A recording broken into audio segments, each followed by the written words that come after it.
Hello and welcome back to Suspended Fanimation. I am your host, Dennis Patholkus, and this is The Tick, Season 2, Episode 3, Hot Beige.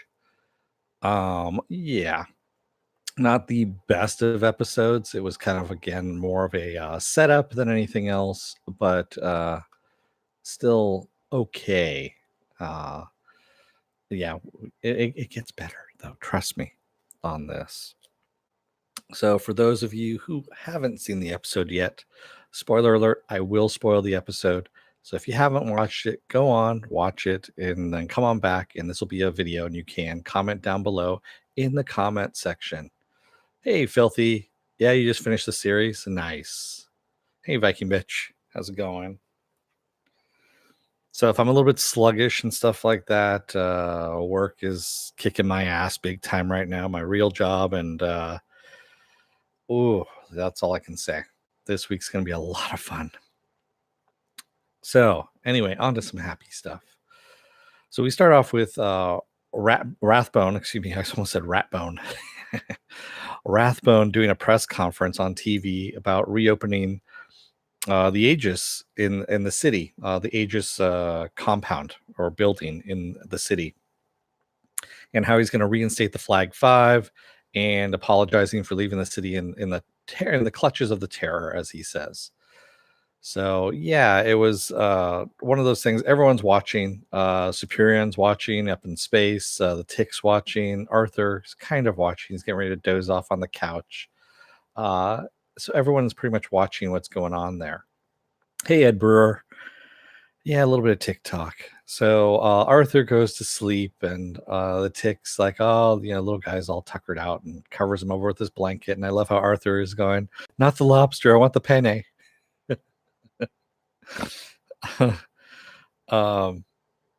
And Arthur wakes up, and he wakes up on inside of the top of a Mayan pyramid in the Guatemalan jungle. I was kind of hoping they were going to have a capybara in this one, but they weren't. They didn't. Arthur freaks out, of course, because one would if you fall asleep at home and then wake up in the middle of a Mayan, on a Mayan temple in the middle of a Guatemalan jungle. Yeah, you're going to freak out a little bit. But Superion shows up with some coffee and says, I was thinking, about, I was just trying to get a grip on all of it, as he says. And I was wondering, what was Arthur thinking about this at this point in time? He goes, when I was under the influence of during the VLM episode when terror had infected him with that radiation. And he said, when I was under that, I heard the words that you were talking about, that even Superion can mess up from time to time. And so because I wanted to get your opinion on this, and the world's at stake, pretty much, is what he says. And Arthur's kind of at an impasse here because he's been kidnapped and then forced to give therapy to a pretty much a man that can do anything. He can rip him apart. Yeah, just exactly, Viking Bitch. Superion needs therapy big time. And yes, Arthur's new job. And basically talking it out. I like how he says, I'm grateful that I met you guys. I met you all, is what Superion says. And I really want to help you avoid not go extinct, is what, And Arthur suggests that Superion make a gesture to show humanity some good faith. And Superion takes it a little bit further, and he says, oh, so kind of like a grand gesture, like a gift of some kind. And Arthur's like, yeah, sure, whatever. And Superion's like, that's great. And he's getting ready to leave. And Arthur's like, you're my ride back. Can you wait till I grab my blanket and, take me back? Yeah. So in the meantime, we see Dot hauling out the heavy bag into her apartment and start doing Krav Maga in her apartment. And just bare knuckle Krav Maga too. Kind of interesting.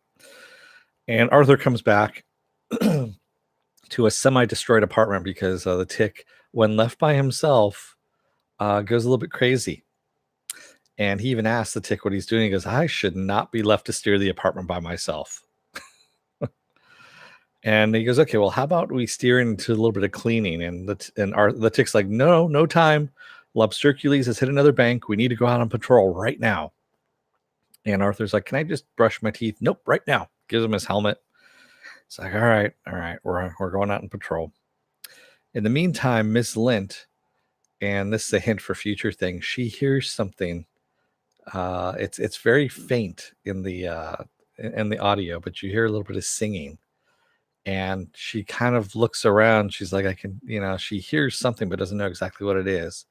And then she gets a knock at the door, and it's Frank and Edgelord, and they have her new outfit that she's got. And we know it has a helmet with some lightning bolts on it. Yeah. So the Tick and Arthur are over at Aegis HQ. They're they're at a loss now for clues of what to do for Lobstercules, and this is when they meet Flexon. Flexon, of course, is in a superhero costume. He can stretch, and he saved the world not once but twice. So thank you and thank you for saving the world, as the Tick says. And of course, he's only in his costume in order to get into the lounge to get those buttered croissants with the nano butter, because that nano butter is pretty damn good. So he says, you know what? If you really want to find out what's going on, you always go to the docks. And they're like, the docks? What for? He goes, then you got to find that guy, the guy who has the look. And they're like, the look? He goes, oh, you'll know the look. And then you got to squeeze the guy for information. There's always a guy down at the docks that has that information that you squeeze him for. And they're like, okay, sure. And they go down the docks, of course, and they're walking around in their superhero costumes. Everyone's looking at them funny because, of course, they're superheroes walking around looking at these guys on the docks. And they're like, what's the look supposed to be? So they're looking around, and they finally see the look. Exactly. Follow the cliche, Ed Brewer. That's what I love about Ben Edlund, is he loves to take that cliche, work it in, but work it over a bit. And that's what Ben Edlund is great about doing. And they finally see the guy who has the look, and it's basically this terrified look, and like, oh shit, they're going to catch me. And he starts running, and the Tick grabs him, puts him up against the wall, and he goes, now what? And Arthur says, oh, we squeeze him for information. And I love how the Tick goes, maybe I'll tell him a story with a twist ending. And so they squeeze him a Tick literally squeezes him at one point, and we get the information that there is 4 guys from New England that have come in, and that one of the guys is named Donnie, has been going to Romeo's and spreading a lot of money around, and he's got a New England accent. So and they're like, what's Romeo's? And Romeo's is an underground gambling club. That's why they don't know about it, of course. And also during this whole thing, when they're looking for the look, Dangerboat calls Arthur for a movie date, and Arthur's like, I don't have time. We're in the middle of trying to find a clue. And I love how he hangs up on Dangerboat, and Dangerboat says, he runs really hot, which I thought was pretty damn funny. So we see them back at the apartment, and Dot's there with them. And Arthur is trying to pick out a disguise to go to Romeo's, because they need $1,000, by the way, in order to get in. That is the bankroll in order to start playing at Romeo's. And that happens to be just what Arthur has left in the bank as well. Yeah, poor Dangerboat. Can't catch a break at all. So he's going through this closet, and he's just picking out, and it's all the same outfit pretty much that Arthur has. It's all accountant chic. And I love finally one of them that he picks out. That's when the Tick says, hot beige. I love it. Powder blue. And he's going through all this, and Dot in the meantime is going, well, what are you guys doing? And Arthur tells them that they're going undercover, that they have a lead on this guy for Lobstercules. And he asks her, he goes, what's going on with your hands? Your hands look all torn up. She goes, I'm starting up Krav Maga again, just kind of offhandedly. And then she goes, well, have you thought about an exit strategy? And the Tick's like, I am the exit strategy. Have you guys, cased the place? She's going through all these logistics, basically all the stuff they've never thought about. And I love how the Tick goes, "Ah, you want a mission of your own." And she goes, "What?" "A mission, a purpose." I love it. That was the other thing too, is that the Tick is on the phone at the start of this whole scene with Arthur's mom and discussing shepherd's pie and how they're going to be over there to go and eat, of course. And he wants to know more about this shepherd's pie. And shepherd's pie is, he goes, "Oh, meat and potatoes, but where does the shepherd come in?" "Oh, there is no shepherd." You're hearing everything on one side of the phone, which is actually pretty damn funny for the Tick's, when the Tick is doing it. Yeah. And and that counts actually as Arthur's phone time with mom too, because he doesn't have to deal with her and he gives her over to the Tick. So in the meantime, Overkill is sitting on the rooftop across from Rathbone's office there, looking down the barrel of his gun through his scope, and he calls up Rathbone to tell him that he's not the one that went rogue. And Rathbone says, "Well, why did you run? Guilty people don't run." And he says exactly that reason why, because I thought you were gonna think I did it, and that's why I ran. And Rathbone says, "Well, you know what? There have been whispers that the Duke isn't dead." He goes, "I cut off his head." He goes, "Yeah, but he dealt in mad science. He could be a head in a jar for all we know, and still be alive." And he goes, "But if you can find him, then you'll do both of us a favor by clearing up this whole mess." So there we go. So Arthur is outside Romeo's, of course, and he's got his $1,000 bankroll, and Tick is on the comms with him. He's on his earpiece, and of course, Tick is very interested in having this earpiece in there, of course.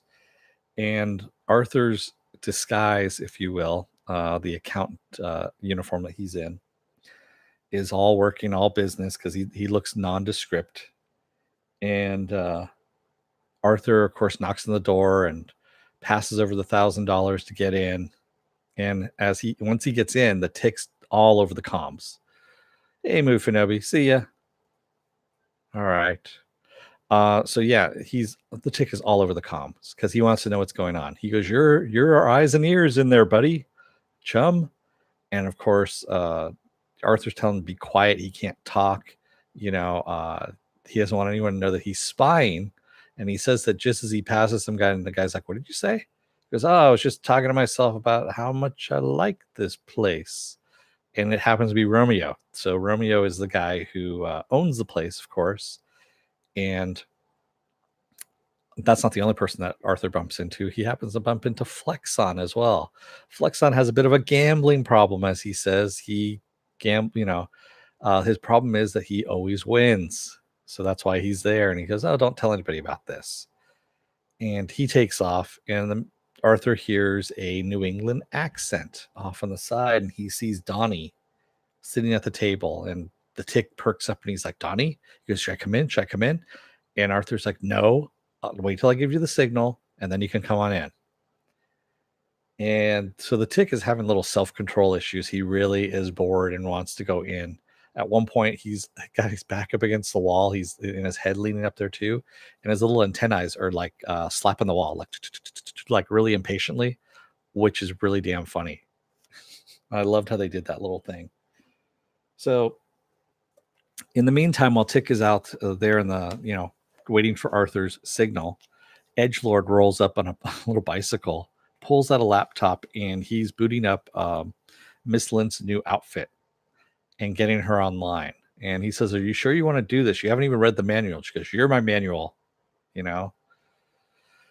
So yeah, lots of subtle jokes. Exactly. Very smart humor. And the Tick happens to overhear Edgelord at one point and goes over and goes, "You don't want to be here. This is a really dangerous place." And Edgelord tells him to back off. This is a superhero. This is an official superhero mission that's going on. He goes, "How did you know?" And he goes, "No, not you." And that's when Miss Lint bursts in. Excuse me.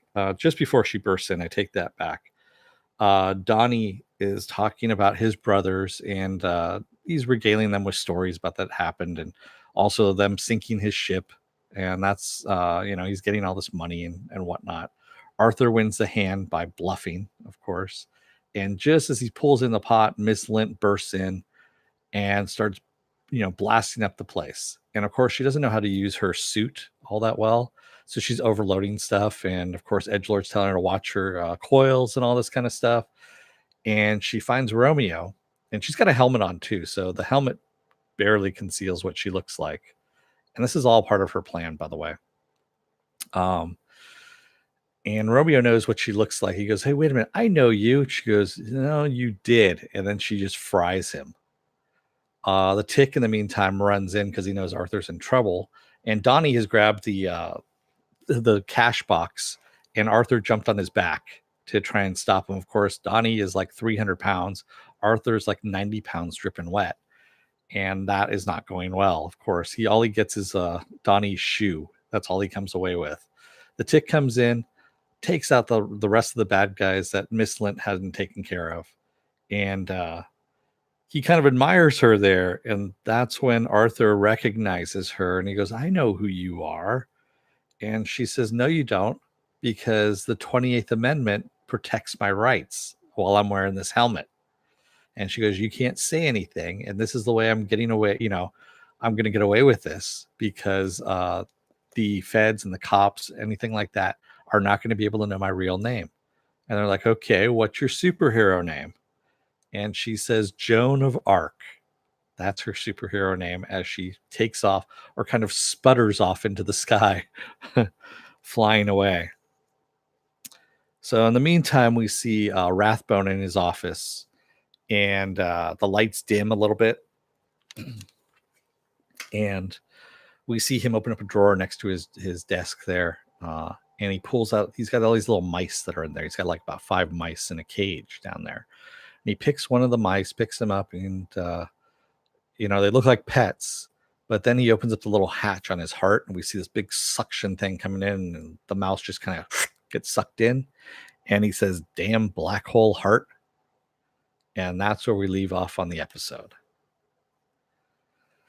So yeah, some we had a few things happen here and there, but for the most part, not the best episode. Yeah.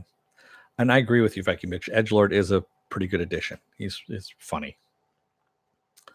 Let's see. Viking Bitch says Tick is like a son to Arthur's mom. So sweet. Yeah. Yes, the season does pick up as it goes on. It really does.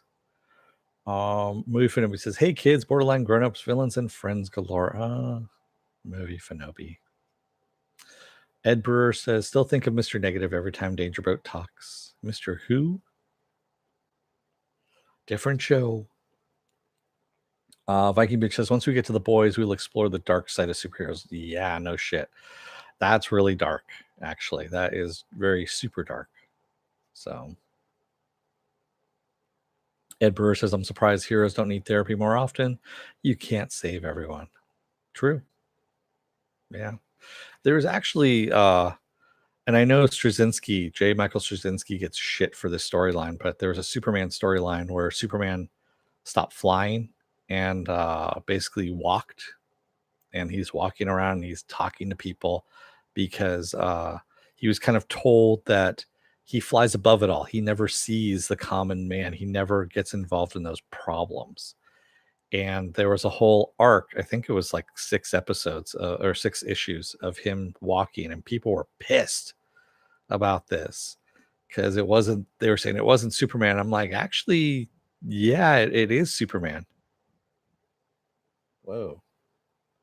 Sorry, I don't know what the hell that was. Got some banging going on all of a sudden.